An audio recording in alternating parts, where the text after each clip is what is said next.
Hello, hello! I'm Kuda, and today I decided that I wanted to share my digital drawing process with you. It's an idea that's crossed my mind here and there because it seems fun and I've seen other artists do it, but I was always way too nervous and unconfident to. But recently I finally decided that I wanted to give it a try, so I hope you enjoy.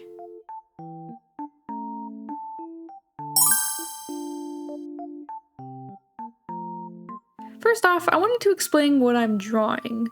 So for this video, I decided I would redraw an old piece from 2020. The entire concept and character design was actually inspired by a roll of washi tape I found at the store, and I remember really loving how it turned out, and I still kind of like her design, so I wanted to redraw it. Now let's get into my drawing process. In order to make this video more cohesive and make more sense, I've broken it down into 5 different stages: thumbnailing, sketching, line art and flats, rendering, and final touches. And naturally, we're starting in stage 1, the thumbnailing stage. I'm not typically the type of artist to just open a canvas and come up with something. Usually I have some sort of idea or concept going in, so my very first step is always translating my jumbled thoughts into a thumbnail. Basically, this stage is where I flesh out my idea, set up my piece's overall composition, decide on the general vibe I'm going for in the finished product, and maybe experiment with different elements I know I want to be included in it. If there's a character involved in the piece, and for me, there usually is, I decide things like their position in the frame, what kind of pose they're in, their facial expression, and stuff like that. Also, this is usually where I figure out my light source, but in a piece like this one, where she's just kind of floating there and not in an environment, I don't really find it all that necessary, so yeah. Overall, I find the thumbnailing stage to be one of the most important stages for me. It helps me translate my idea from my brain onto my page, and it really helps me take some pressure off. Because in this stage, I just let it be messy, and I let myself make lots of changes and adjustments. I let myself mess up and experiment and go crazy. And removing that pressure does wonders for making a canvas seem less intimidating for me.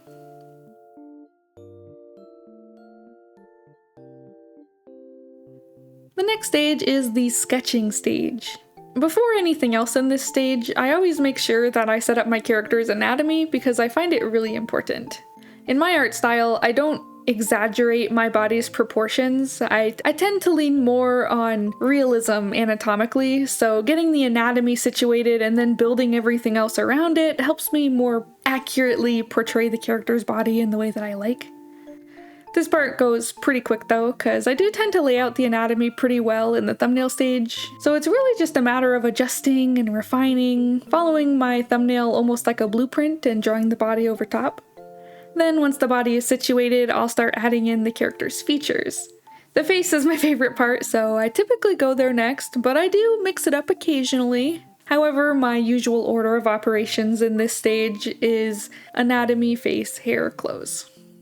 I like doing the clothes last because having the body there helps me visualize what the fabric should be doing, because the fabric is going to follow the body's lead. It's not just going to do its own thing. It's going to get pulled and bunched up depending on how the body's moving or how it's situated.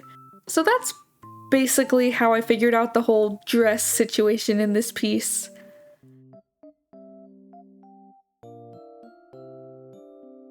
The third stage is the line art and flats stage. And I'll be honest, even though this is the portion of my process that I end up spending the most time on, I kind of struggled to come up with a good way to explain it. But I am gonna give it my best go.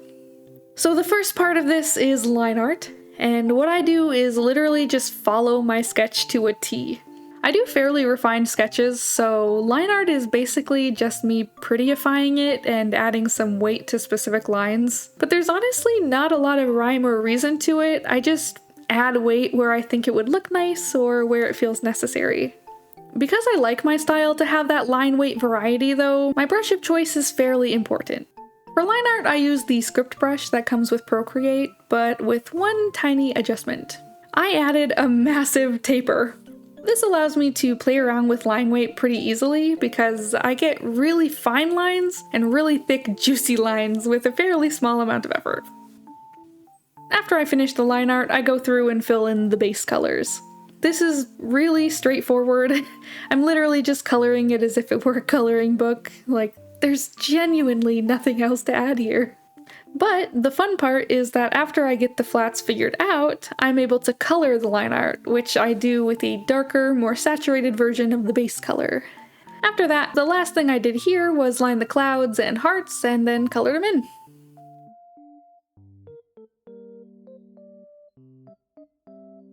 The next stage is the rendering stage, and I always start with adding blush. I'll put some across the cheeks, on the fingertips, knees, elbows, and toes. And I'll follow this up by taking a darker, more saturated version of the blush color and just doing a soft gradient on the line art anywhere that I put that blush down. And then I'll also do a gradient on the corner of the eyelashes because I like how it looks. It looks cute. After that, I fully dive into shading. I usually follow whatever light source I established in the earlier stages, but as I said earlier, she's not in an active environment, so there's not really a light source necessary here. I kind of just put shadows where I thought they would fall if the character was in like a general daytime lighting. As for what kind of colors I use for shading, I have this handy dandy color palette that I made a few years back, and I just color pick directly from there and use a multiply layer. Typically I lean more on the warmer hues for shading, but I do dip into that bluish color if the general lighting is cooler like it is in the evening, or if I'm shading something that has a cooler tone like her dress. As for my rendering brush, I use a soft rectangular brush called LP Magic Chalk that I got in a pack of brushes I bought like 2.5 years ago or so.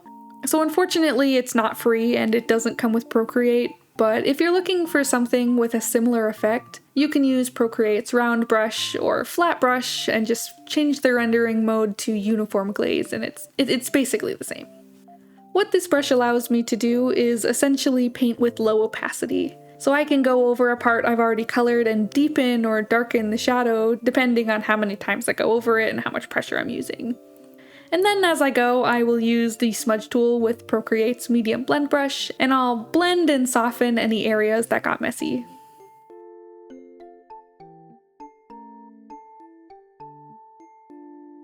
The very last stage is the final touches stage. And this is definitely gonna be the shortest section in this video because there's very little to it. Basically, this is the stage where I do last minute adjustments, add in my final details, finish up the background, and do the lighting. There weren't any adjustments to make in this piece, and the background was done, so all I had to do was add in some extra details. Particularly what I like to do is add little strands of hair to make it feel more full and more like actual hair. Because in my style, hair is fairly simple. It's broken down into simple shapes and not heavily rendered or anything, so adding in that extra little strand really helps.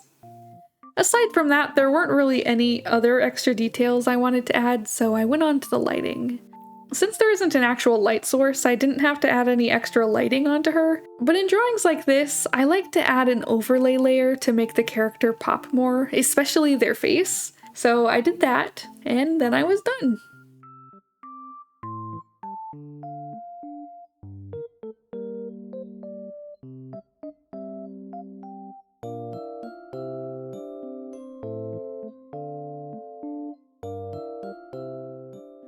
That was the final stage in my drawing process, so the drawing's complete at this point.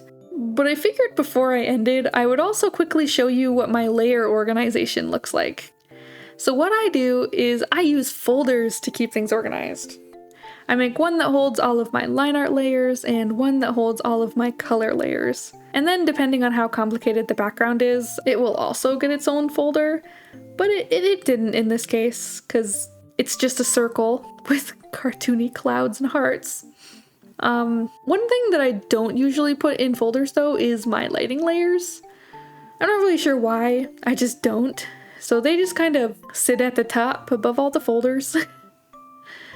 So yeah, that's my basic organization. It really helps me keep track of everything because I use a lot of layers, and keeping them sectioned off like this makes it easier to track down any specific layers I'm looking for.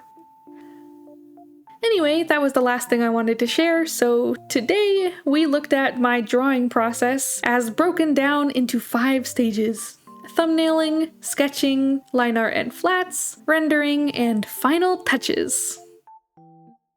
This was way more fun than I expected.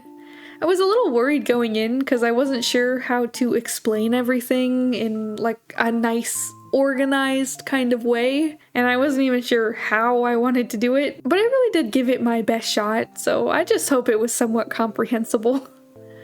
Regardless, I am going to end this video here, so thank you so much for watching, and hopefully I'll catch you in the next one. Bye bye, guys!